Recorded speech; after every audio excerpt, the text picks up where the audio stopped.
Hello friends, welcome to our YouTube channel. మీరు first time మన ఛానల్ని చూస్తున్నట్టయితే సబ్స్క్రైబ్ చేసుకొని పక్కనే ఉన్న బెల్ ఐకాన్ ట్యాప్ చేయండి. ఎందుకంటే ఇలాంటి మరెన్నో హెల్ప్ఫుల్ వీడియోస్ మీ ముందుకు వస్తాయి. ఇవాల్టి వీడియోలో మన మొబైల్లోనే ఓటర్ కార్డ్ అనేది ఎలా డౌన్లోడ్ చేయాలో మీకు ఈ వీడియోలో చూపిస్తాను.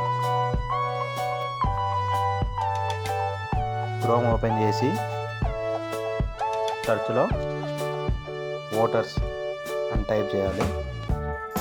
ముందు కనిపిస్తున్న లింక్ ఓటర్స్ అని ట్యాప్ చేస్తే ఇలా ఓపెన్ అవుతుంది. ఇలా ఓపెన్ అయిన తర్వాత మనం కిందికి స్క్రోల్ చేస్తే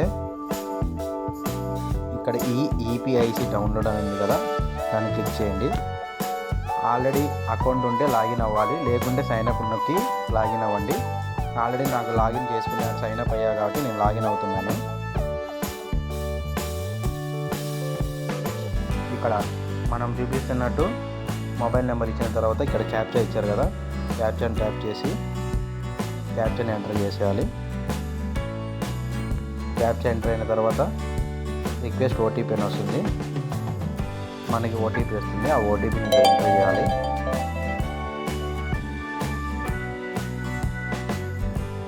ఓటీపీ ఎంటర్ చేసిన తర్వాత వెరిఫై లాగిన్ అవ్వాలి.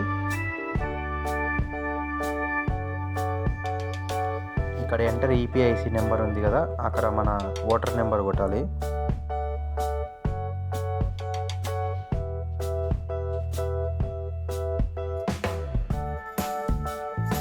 కింద స్టేట్లో మనం ఏ స్టేట్ అయితే దాన్ని సెలెక్ట్ చేసుకోవాలి. తర్వాత సెర్చ్ నొక్కితే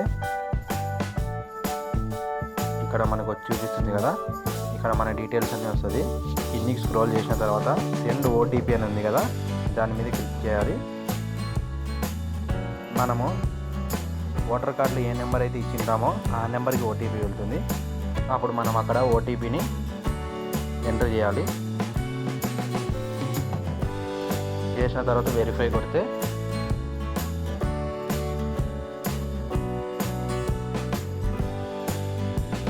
ఇక్కడ చూపిస్తుంది కదా, మన ఓటర్ కార్డ్ అయితే డౌన్లోడ్ అయిపోయింది. తర్వాత మనం దాన్ని ట్యాప్ చేసి చూసుకోవచ్చు. ఇలా ఈజీగా మన మొబైల్లోనే మన ఓటర్ కార్డ్ని మనమైతే డౌన్లోడ్ చేసుకోవచ్చు. Thank you for watching this video. Please like, share and subscribe. Support our channel.